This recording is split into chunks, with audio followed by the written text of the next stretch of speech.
It was an essential tool I used to lose 70 pounds and keep it off. If done right, a low-carb or keto diet is a powerful tool to not only lose weight, but it can boost your energy, clear up your brain fog, and a lot more. Admittedly, it's not for everyone and is often trashed by critics, calling it a fad diet that's unhealthy, unsustainable, and too restrictive. Our guest disagrees. Cheryl McColgan is the founder and editor of Heal Nourish Grow. She'll share why she's a keto advocate and offer strategies to improve your diet, your sleep, your habits, and why using the language of a healthy person will train you to become one. This is The Fit Mess, conversations with world-class experts in the fields of mental, physical, and emotional health. In this episode, let's look at the standard American diet. That diet is based on no studies either, or garbage studies.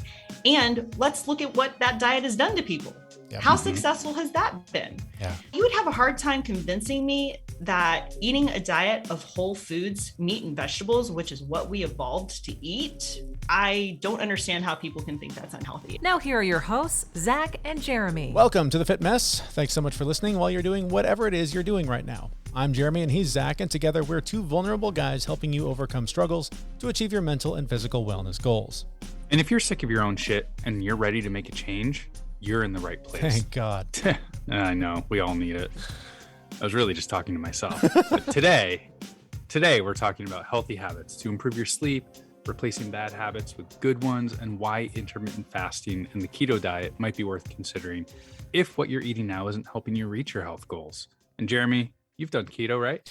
Zach, you were actually the one that introduced this to me a few years ago. I was in the beginning of my wellness journey. I'll never forget sitting by a campfire with you, just having our coffee. We were camping and seeing, you showed me your weight loss trend on whatever the app was you were using to track your fitness.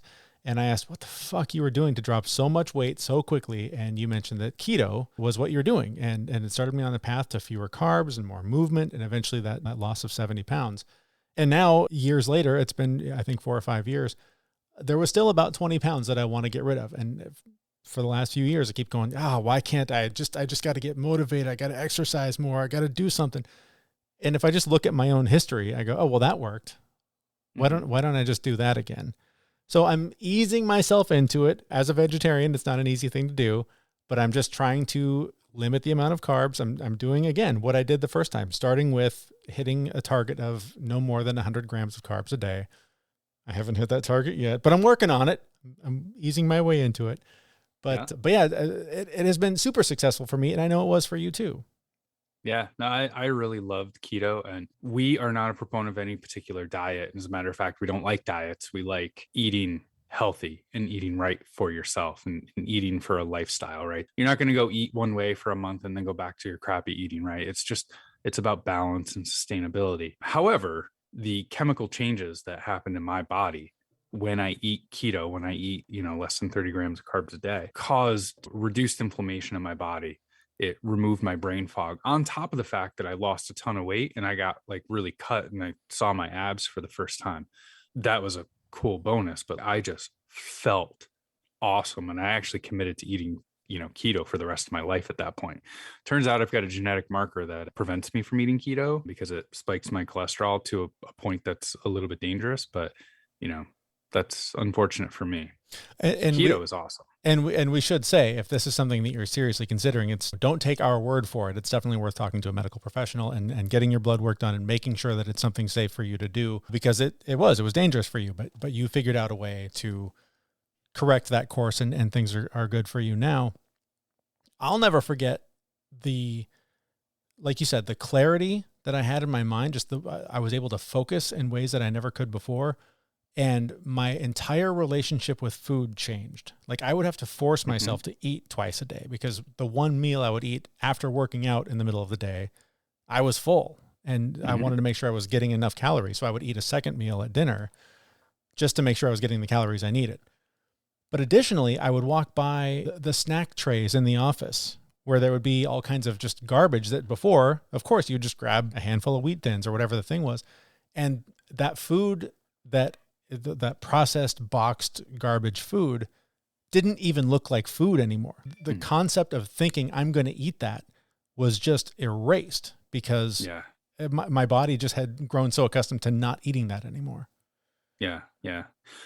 But also don't get me wrong, like even on keto, right? You still like calories count. They always count. Mm-hmm. Even on keto, you can eat too many calories. Yes. It's hard because the way keto works is it actually keeps you full and satiated. So it is hard to go over your calories, but at the same time you can. And I got to tell you, like when I did keto, the first time I did keto, it was not a common name. Nobody talked about keto. Mm-hmm. I had to scour the internet for all the information on it. And now there's like keto products out there. And if you look really closely at them, like that keto product is only keto if that's the only thing you consume for that day. Right. Right. It has like under 30 grams of carbs in it, but that's all you can eat for the day to stay in ketosis. And there's again, we'll get into some of the more details, but like keto it's very binary. You're either eating keto or you're not. I overheard somebody once talking about brownies that they made, and they're like, and they're keto brownies. I was like, oh, cool. That's awesome. And then she's like, yeah, I'm trying to eat keto-ish. And I was like, no. You're either eating keto or you're not. Like there's no middle ground with this diet. So like I subscribe to the 80-20 rule where 80% of the time I eat good, healthy food. 20% of the time it's garbage. Mm-hmm. That's not how you do keto. You have to be all the time. It's not how you do keto, and it's not how you get into ketosis if you're bending those rules and fudging outside those numbers. But I will say from my experience, even being above the keto numbers, eating a lower carb diet certainly helped me. I mean, that it kept burning the fat the way that I needed it to.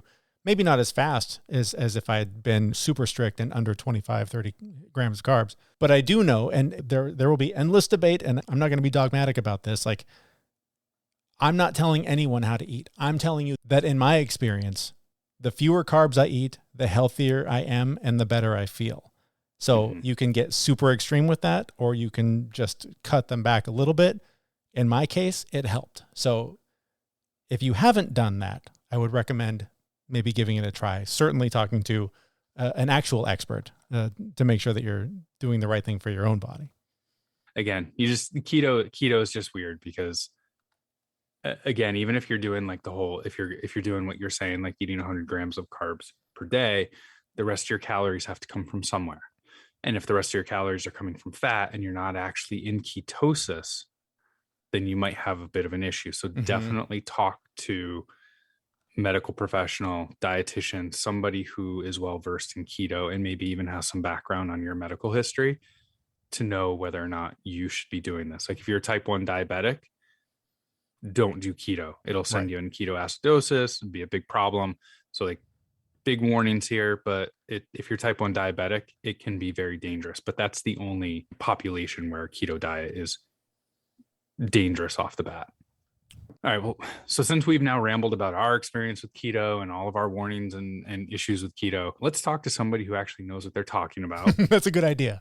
Right? Let's get the expert on here because that's not what we are. And you know what? She might even tell you something different than what we just told you. So she's the expert. Listen to her, not us.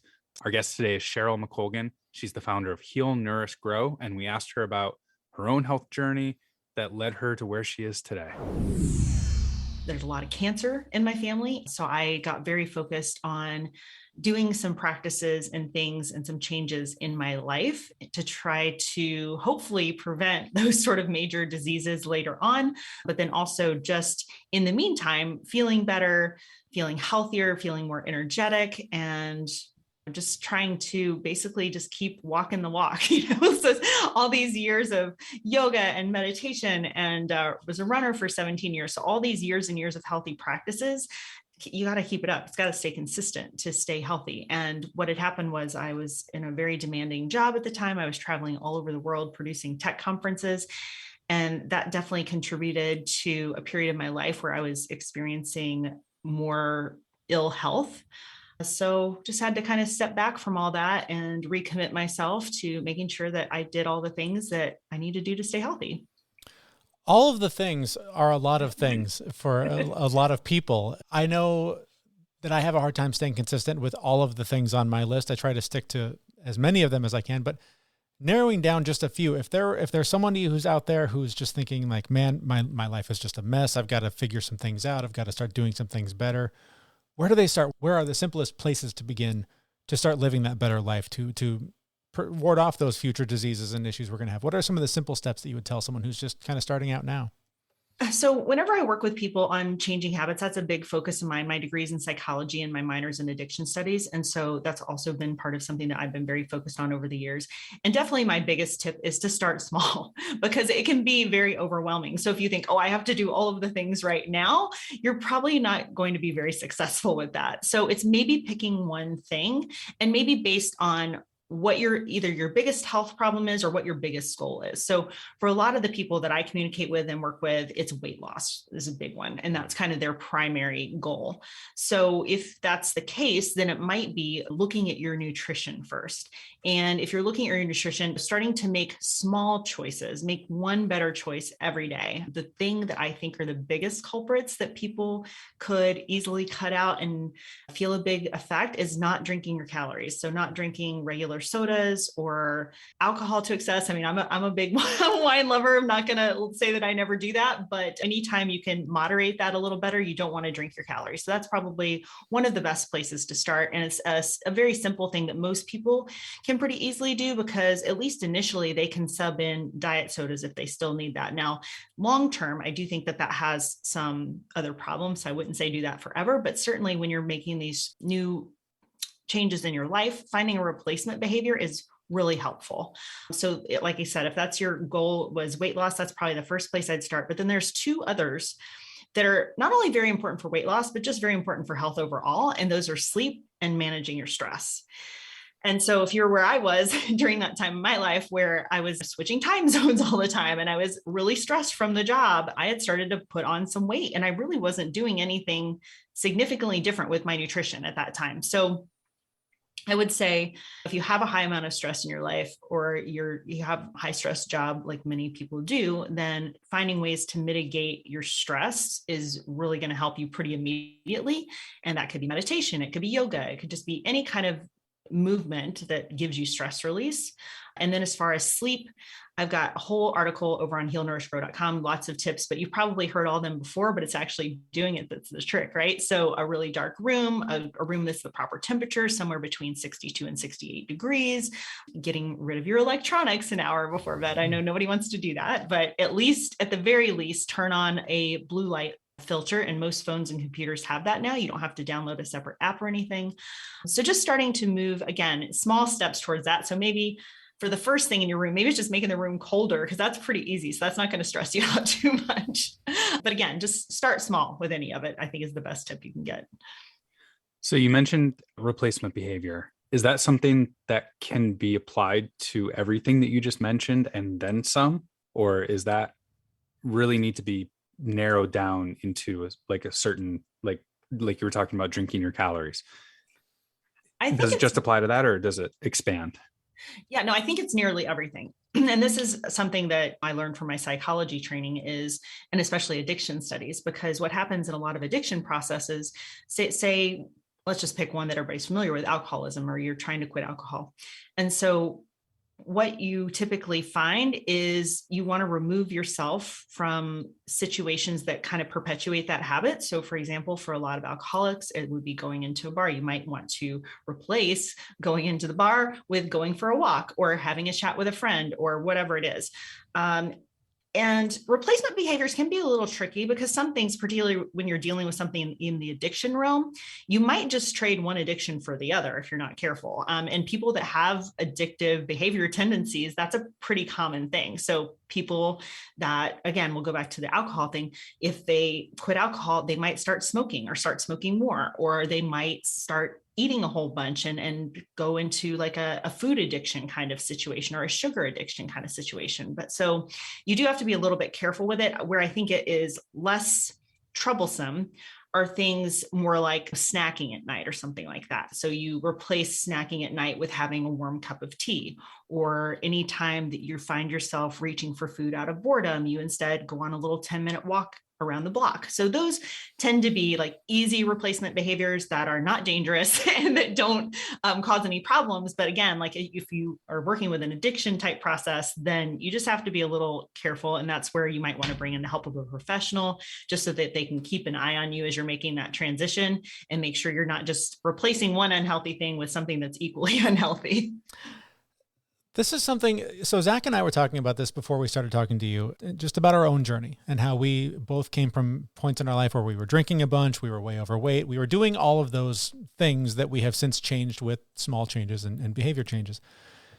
And it really occurred to me during that conversation how much this is a mindset thing, because it's really easy to tell someone, yeah, stop drinking beer and go take a walk. But when it comes time to make that decision, what sounds more fun? Sitting here and doing the easy thing and having a beer and watching the game, or putting on my shoes and going and walking in the rain for 10 minutes? Mm-hmm. For me, all of the changes I made happened at a point in my life where I said, enough is enough. I don't care that it's not as much fun. The long-term reward is worth the short-term sacrifice. If you're not in that place yet, how does someone get to that place? How do you make that switch mentally to just decide that I don't want to be this way anymore? I don't want to struggle with my weight, with my depression, with my alcoholism. Like that's been one of the most frustrating things for me in this space, is that it is really simple. The steps are really, really simple, but making the decision to actually act on them is the biggest obstacle that I think anyone venturing into the space faces. What would you say to that person who's not there yet and just they hear the advice, but it just doesn't sink in? Well, I think you just hit the nail on the head with that, because again, to go back to just because we were using the example of alcoholism before, you kind of have that rock bottom moment is what people talk about when they finally make those changes. And so for some people, it will take that, unfortunately. It'll just take that day where you finally just say enough is enough. And I feel terrible. Something's got to give here. Or you have some health situation that like wakes you up again. So the trick is some things that we can try to get people to hopefully get to that realization or start to shift their mindset before they get to that rock bottom place. And you're exactly right. It is not easy. That part of it, the idea is simple. Just say, start doing this other stuff, but right. It's not that easy. So the two things that I think are useful with that, and the first one is probably the biggest one, is to get into a mindset of what would a healthy person do? And so I think that puts like a really positive spin on it. And it can also apply to all those areas that we already just talked about, whether it's exercise or what you're eating or changing your habits. But it's just like, what would a healthy person do? And start to shift your mindset into using clarity in your words to really put a fine point on this. So to give you an example of that, I have people say to me all the time, because now at this point, I've been lower carb for almost 6 years and keto for 5. And so people will often say to me now something like, well, oh, I know you don't like to eat that. Or I know you don't eat that, something like that. And I'll say, look them straight in the eye. No, I can eat whatever I want. I choose to eat this way because of my long-term goals. Like I said, my family's health issue. And sometimes I go into detail and sometimes I don't, depending on the situation, but it's important to be precise with your speech, because it shifts your mindset over time when you start to take on the words of a healthy person or take on the words of a person that is committed to a specific goal. So I think precision in your speech and that travels over to precision in your thought too, which is where I think meditation is very useful. And so that's kind of my second thing. And the reason that meditation helps is it helps people realize that they are not their thoughts. So you can be the creator of this mindset. So instead of having those thoughts that we've all had, like, oh, I'm just so fat, I'm just going to give up, or I just want to eat this cookie and I'm just going to do it kind of thing. You can shift that in the moment when you identify those thoughts. And through meditation, you get better at identifying those thoughts, because we think we're aware of our thoughts all the time. But how often have you all of a sudden caught yourself and you were just like on this 10-minute mental tirade about stuff that's not even true, or 2 days in my case this morning, but right. I know. So I think when you have a consistent meditation practice, it does allow you to catch yourself in those moments a little easier and allow you to shift the mindset by using the precise speech. So And people have this like really weird view of meditation or what it is, or they think that they can't do it because they're like, oh, my mind's just all over the place. I can't meditate. I'm like, that's exactly why you meditate. Right. It's like, you gotta just sit down and do it. And that's why they call it a practice, Right. because Right. it requires practice. It is not easy. It's not like riding a bike. Like you just pick it back up again. You've got to be consistent and you've got to do it over time. So that would be my keys to that one. Nice. Well, you mentioned a word in there that's very, very close to my heart, keto diet. So I would love to hear you tell me more about the keto diet, and tell me and the listeners, what is the keto diet? You said you've been keto for 5 years. Mm-hmm. Has that been strict keto, or have you been in and out occasionally? Tell me more about that. Not really. And I'll say, let me just preface this with, I don't think that the way I do it is the only way to do it. I think there's a million ways to do it. And I don't like to get too dogmatic about this. But again, and to go back to the point we were talking about before about people shifting, the other thing that really helps, and I talk about this a lot in my content, is identifying your why. So I have, based on what I said about my family's history and my personal health history, I have strongly identified my why, which makes every choice that I make on a daily basis a little bit easier to do. It's not to say it's totally easy, but it does help, because every time I want to say I wanted to go off track with keto or something, or eat whatever thing I just decided I wanted to eat. Well, sometimes I do choose intentionally to do that and accept the consequences of it if there are any, but there really, for me, aren't. I don't have diabetes. I don't, have any metabolic disease where I need to constantly be in ketosis all the time or anything like that. So if on a rare occasion, I'd say, hey, I'd really like to have that, and it's something that's worth it. I think that's a really big key for people too, is like putting things in your mouth that actually are like wonderfully super delicious and not total garbage. I think that you can occasionally do that and accept that and move on with your life. But for example, if you go to Italy, if you ever go to Naples, Italy, you must have a piece of pizza. Sure, yeah. What it is. Now, is that normally on my keto plan? No, it is not. But I guarantee you that I had a piece. Now, here's the other thing about that. And again, this is not the only way to do it. Some people have full cheat meals, full cheat days, whatever it is they do. And if you know yourself well enough that you can do that and just be right back on track the next day, I say have at it. I don't have, but it requires knowing yourself. I can do that and get right back on track, but I just choose not to because of my goals. But anyway, so what the keto diet is for me. So there's a little bit of a distinction. So the true ketogenic diet was originally developed for children with seizures that were unable to be controlled through drugs. And they found that this very high fat, moderated protein diet allowed them to get ketones flowing in their blood, which calmed the brain down and worked miracles for seizures. So that's the original purpose of the diet. And I feel like probably at this point, most people that are into health know that at this point. The distinction for like a daily keto diet just for overall health and wellness, it can look a lot of different ways. It's typically not as high of fat.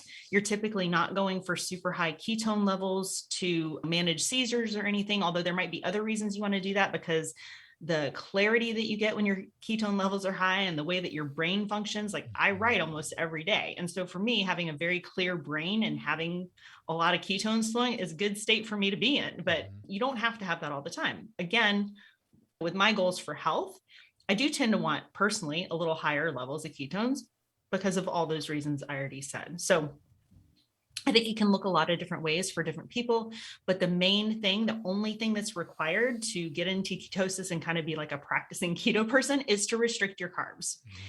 And you have to restrict them to a certain low amount in order to really produce ketones in your blood. So for most people, that is under 30 grams a day. It varies based on your size, your activity, your muscle mass. There's a lot of different factors, but for most people, if you go under 30 grams of carbs a day, you're going to be in ketosis.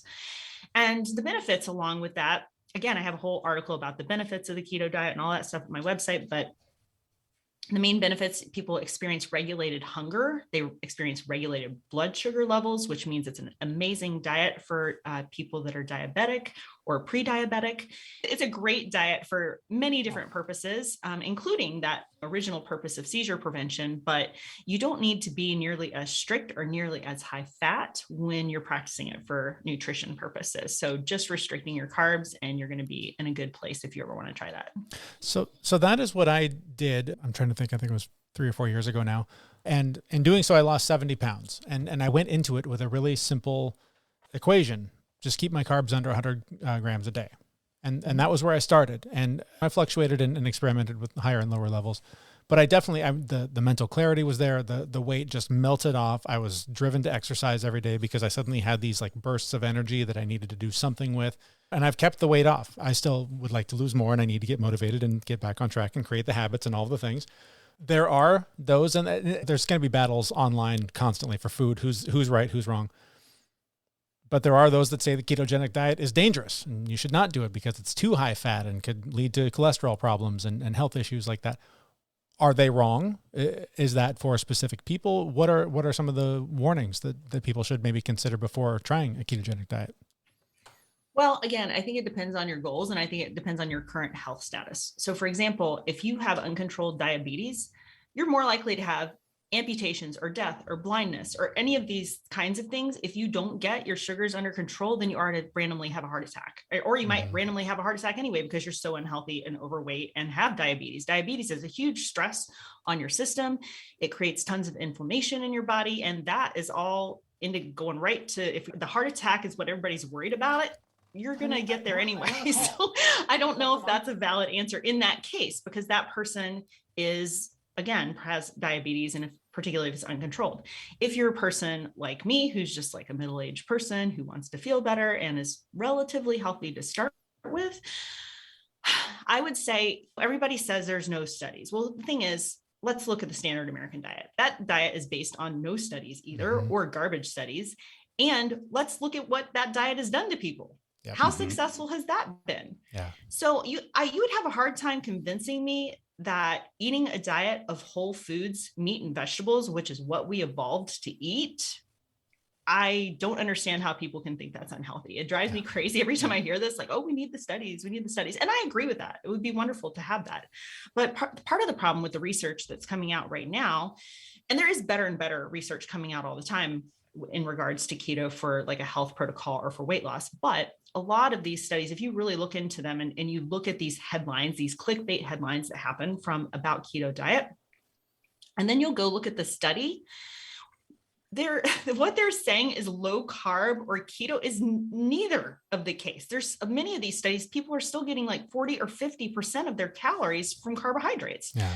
So you're not looking at the same mechanisms. You're not looking at people that are actually in ketosis. A lot of the studies that even go lower carb, they may or may not measure for ketones to know if a person is actually in ketosis. And so any benefits that we think that we might be getting from ketosis, the studies up to this point have just not been that great. So I don't even know how much stock you can put into that. So, and I do think, again, there are individual differences. There are always going to be people say, well, I tried it and didn't work for me. Well, I'm like, well, what was your goal? What were you trying to accomplish? How long did you do it? I mean, again, I think if you really look at what we evolved to eat, I just find it hard to believe that a diet of animal-based foods and vegetables that we evolved to eat is really going to cause any major problems. And then to go to your question about cholesterol, that was a rabbit hole I definitely had to go down in the beginning, because when I first started, I ended up having my annual checkup maybe like a month or two after I started.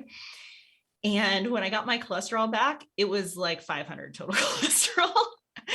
And it was crazy. So I was a little bit concerned, obviously, because up to this point, we've all had it pounded into us that cholesterol is one of the biggest markers of health. And if you ever want to go down a little rabbit hole with that, there's several things, like watch the Statin Nation documentaries, very interesting. Read Cholesterol Clarity by Jimmy Moore. That was a book that helped me a whole lot when I was trying to work through this in my mind, if I thought I should be worried about this or not. And then there's another person that's doing a lot of really great research in this area named Dave Feldman. And he explains how lipid metabolism works. And it makes really perfect sense how my cholesterol was that high when I just started restricting carbs and I was actively losing weight. And so your body's tapping into fat stores and it's shuttling around your body. And so once you understand more about how fat metabolism works, it starts to make some logical sense that maybe everything that we've been told about total cholesterol is not actually right. And then for women in particular, and it might be the same for men, but all cause mortality for women is much lower in women that have higher cholesterol. And so cholesterol also has a component of immune function, which is something that I learned from Dave Feldman's work. And I don't know. Again, it's like, do we buy into all this stuff that the drug companies and that this so-called research is feeding us, or do we dive a little deeper and see how saturated fat and this whole theory of cholesterol got created to start with? And that book, if you want to go down that rabbit hole, is Big Fat Surprise by Nina Teicholz. And it's she's an investigative reporter and super interesting about how we got to this place with saturated fat. So for the cholesterol thing, I think everybody has to make their own best guess. But most doctors you go to, I mean, if you had that number, I mean, my doctor was absolutely freaking out and telling me I needed to go see a specialist and all kinds of stuff. So it's kind of a long answer. Sorry about that. No, that's great. I can relate to you. I actually, in the middle of ketosis, I went and got my numbers done too. And my cholesterol level was like 430 or something like that. Mm-hmm. Just the doctor was writing the prescription for statins immediately. And I think in my case, like I had to go do all the research of like HDL, LDL, and then there's two different types of LDL, and one's better, one's not as good for you. So it was definitely a rabbit hole to go down to understand it, because not all cholesterol is bad.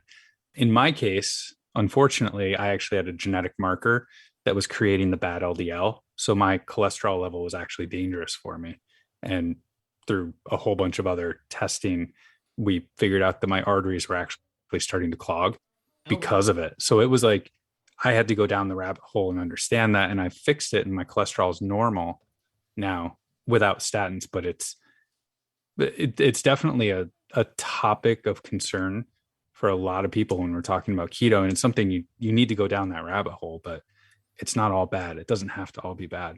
No, and I couldn't agree more. And one of the things, like with mine, my total cholesterol, there's so many things you can look at. You can look at ratios, you can look at a lot of things, but one of the reasons that my total cholesterol is so high is that my HDL is like 90. Mm-hmm. So if you put that in the total, and most people's are like around 40, let's say, that's already 50 points of it right there. But, we are getting some research coming out. So Dave Feldman basically crowdsourced a research project, and they're going to take these people that they call lean mass hyper responders. So it tends to be people that are lower body fat, because your body starts using fat metabolism. We were talking about shuttling around those fats in your body, but they tend to get these really high numbers when they go low carb. And so what the study is going to be is they're going to take those people that are long-term this lifestyle, committed to this lifestyle basically, and do a calcium scan on their heart. And it's at a center out in California that's like one of the premier centers for this kind of scan, really high sensitivity. So they're going to scan them, they're going to let them live their lives still low carb for a year, and then they're going to do a follow-up. And what they would expect to see, based on my understanding of what Dave Feldman said about that, what they would expect to see these levels is like, they compare it to familial hypercholesterolemia. Sorry, I had to say that really slow to try to get it right. Mm-hmm. But what they would expect, because somebody with that condition and that high of cholesterol, they see a really fast progression. And so within a year, they would expect to see more damage or more buildup in the arteries. And so they're doing that study now.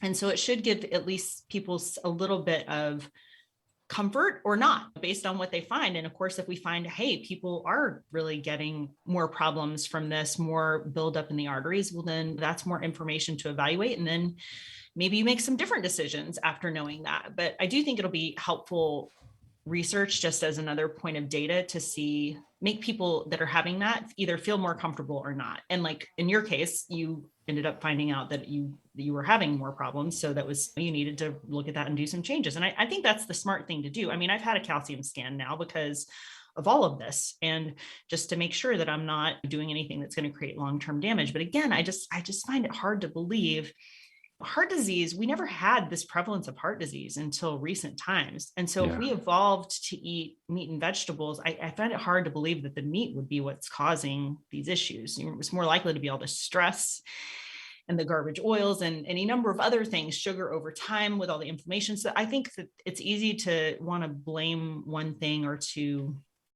go down this thing of, it's been so dogmatic for so long with the whole fat thing that it's hard to pick it all apart. But I think they are getting closer, and I think there at least is some new thinking around it. So anyway, that's just my 2 cents. So I want to shift from keto to another issue that you talk a lot about, and that's fasting. This is something that I do pretty much every day to varying degrees, but talk to us about fasting, the different times that people tend to do so. I know there are differences for men and women in how to approach that. So break down fasting for us, if you would. Yeah. So during that same time period when I was evaluating, I think I said that my dad had gotten diagnosed with cancer. That's when I came across the Nobel Prize for autophagy and started reading more about that. And so if people have never heard that term before, it's based on 2 Greek words that means auto, like self, and I forget the other root word, but it means to eat. And so it's like self-eating. So it's your body's cellular cleanup process.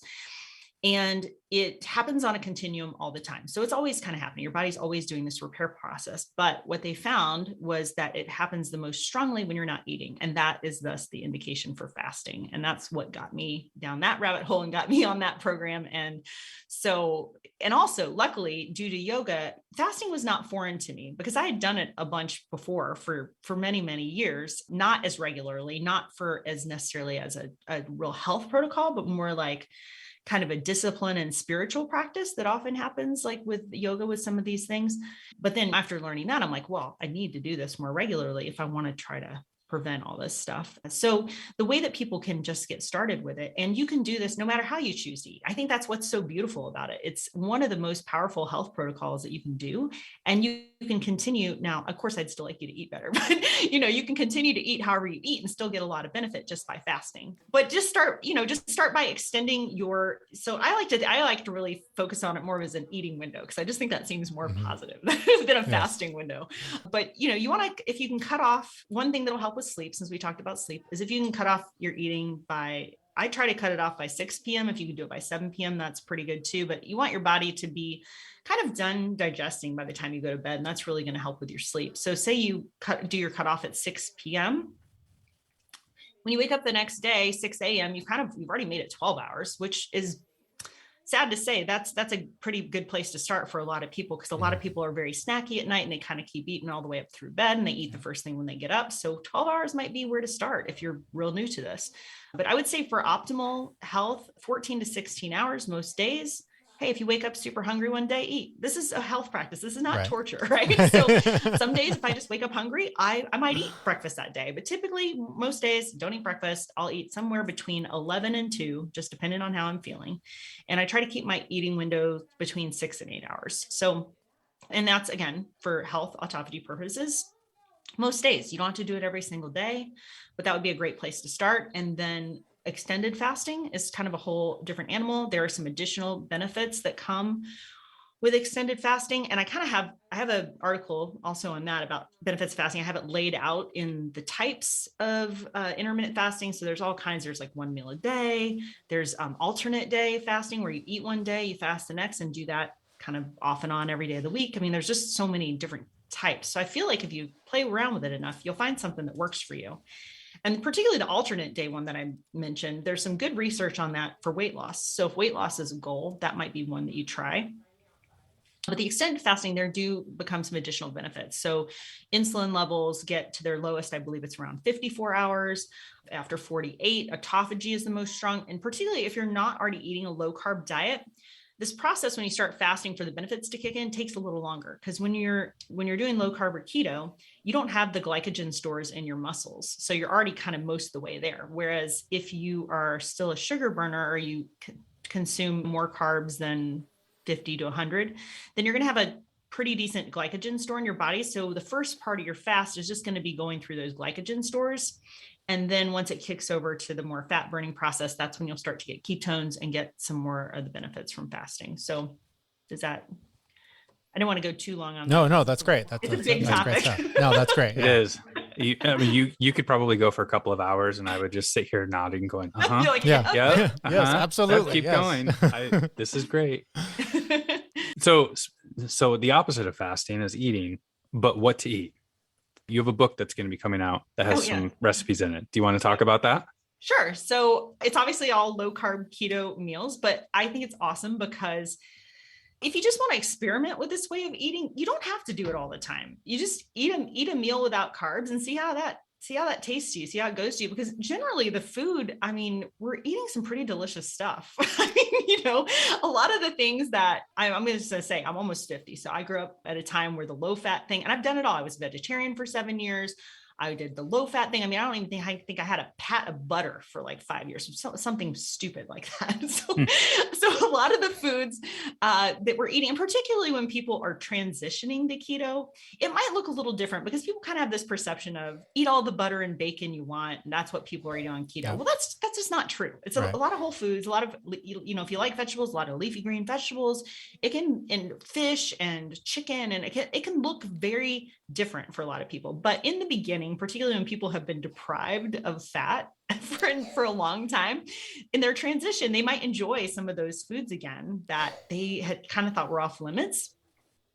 And so it becomes a nice way to transition. So in the book, there's different kinds of recipes. There's some of those recipes in there where it's like, okay, like one of them is a meatloaf that has bacon in it and bacon on top of it. So it's pretty decadent. Yes. Very rich. And then there's other like fish or chicken, very light and like a lot of vegetable kind of recipes. So, but the beauty of it is they're already in under 30 minutes. So it's quick weeknight meals. And so I think anybody can use that, whether you're keto or not keto. You're going to look in there, you're going to find some just things that you might not normally think of eating, or that are just kind of a different paradigm for you because you don't eat that way all the time. So I think it'll be nice for people to check that out. And I'm planning more at some point in the future, but for now, I'm happy that I finally just got one out, because people have been telling me for so many years, like I should write a cookbook. And the last cookbook that I actually was cataloging recipes on and had started was when I was still vegetarian. So it's like a vegan and vegetarian cookbook. So it's kind of funny to me now that I'm making bacon meatloaf. Well, I'm glad you brought that up, because one, when you said bacon and meatloaf, Zach already clicked buy on the book. So you've already sold one. So congratulations on that. But two, I'm a vegetarian. And when I did do keto, I modified everything to a vegetarian, and usually using a lot of meat alternatives to just sub out the same, thing. Would you recommend that? How could a vegetarian approach keto if this is something that they want to try out? Well, it's definitely more challenging because, again, part of the way that you get into ketosis is by restricting carbs. Now, calorie restriction can also do it, or higher activity levels. So there's some ways that you can kind of balance some of that, I think, if you're a vegetarian. But I would say, I mean, this is not something, I'm not committed to that at any point anymore. And so I'd say if that's a road that you want to go down, I have another great book to recommend. It's called Ketotarian by Dr. Will Cole. Yep. And he discusses in it, some more, and hey, at this point, you're probably more of an expert on how you would do it. But I guess the only thing I would add to that discussion is to be careful with the replacement protein products. Because, for example, for me, when I said I had the previous health issues, it's a very long story, but the short version is I ended up having like 16 tumors implanted all over my abdomen. They thought it was cancer for a while. It was not, thank goodness. But this came after I had been vegetarian for a long time, and I had been using a lot of soy products as a replacement for protein. And in both women and men, actually, soy is like a estrogen mimetic. And so you might be starting to consume a lot of excess estrogen if you start going down the road of using a lot of soy products to replace your meat products. So that's just something I would caution. And so that's definitely what makes it more challenging, is because, and as just being a vegetarian, it's like the complete sources of protein. There's some thought that if you combine them and stuff, it can work out, but there's just a few things you have to watch out for when you go down that road. The B12 deficiency, because we only get that from meat, or whether it's just you're not feeling optimal. So you just have to keep an eye on that. And I try not to be too dogmatic about this stuff, because I think health can look a lot of different ways. Mm-hmm. And so if you're eating a vegetarian diet and you're not losing muscle mass and you're feeling well and you're not having any problems right now, then sense of that can be good and just something different to try. But it's not a road I would ever go down anymore based on what I know now. Sure. Well, that's all great advice, great information. Where can we learn more about you and the book? So everything, all the social channels, everything about me except for LinkedIn is Heal Nourish Grow. So any channel that you go to, that'll be my username. It's healnourishgrow.com. A couple of the articles that we mentioned are in there. Just go to the search bar, type in fasting, type in whatever it is you want to know about. And the cookbook, I should have the purchase link ready soon, but in the meantime, I have a landing page, and that is cookbook.healnourishgrow.com. That was Cheryl McColgan from Heal Nourish Grow. You can learn more about her and her work in the show notes for this episode at thefitmess.com. I loved talking with her. It's so refreshing to talk to somebody when they're telling you keto is good, fasting is a good thing, right? And her take on think and talk like a healthy person, right? This is all just really, really good stuff. And I want to point out, again, something she said that I think is important is that there are tons of critics of this diet. But there maybe aren't enough critics about the current American diet, because that's not doing anyone any favors either. So you can criticize all day long, fill in the blank here with diet of your choice, but the thing that we're told to eat every day isn't exactly right either. So good idea to check with your doctor. Good idea to get some blood work done and find out exactly what you need to do. Maybe even find a functional medicine doctor, which is something I'm considering doing, because I just feel like that there's a lot of bad information about what we're told to eat from a lot of different sources. And so experiment, play around, but do it safe and do it with guided supervision so that you don't hurt yourself in the process. So one of the things that's part of my diet, even today, is athletic greens. And it was part of my diet when I was eating keto because it's keto friendly. I started taking athletic greens because I really needed to have a supplement that tasted great, gave me all the things that I needed. And I didn't want to have to take 10 pills a day or spend all of my time cooking all the meals. I try and get my nutrients from food, but let's face it, we don't get everything we need every day from food. So athletic greens was a great solution for me. It tastes great, gives me everything I need for more energy, better gut health, optimized immune system. If you're keto, paleo, vegan, dairy-free, gluten-free, athletic greens has you covered. It has less than a gram of sugar, and there's no nasty chemicals or artificial anything, and it actually does taste good. And for what you get, it's less than $3 a day. Which is far less than the amount I'm paying to swallow my fistfuls of vitamins every day. Exactly. And right now is the time to incorporate better health, and athletic greens is a perfect start. To make it easy, Athletic Greens is going to give you a free 1-year supply of immune-supporting vitamin D and 5 free travel packs with your first purchase. All you have to do is visit athleticgreens.com/fitmess. Again, that's athleticgreens.com/fitmess to take ownership over your health and pick up the ultimate daily nutritional insurance. That link will be on the show notes, and it's plastered all over our website at thefitmess.com. And don't let the conversation about nutrition and good health habits end there. Be a part of our Facebook group where you can join us and fellow Fit Mess listeners for monthly challenges, accountability to reach your goals, and connection with our community. That link is at our website, thefitmess.com, where we will be back next week with a brand new episode. Thanks for listening. See you, everyone. We know this podcast is amazing and doesn't seem to lack anything, but we need a legal disclaimer. Prior to implementing anything discussed in this podcast, it is your responsibility to conduct your own research and consult your physician. You should assume that Jeremy and Zach don't know what they're talking about, and they're not liable for any physical or emotional issues that occur directly or indirectly from listening to this podcast.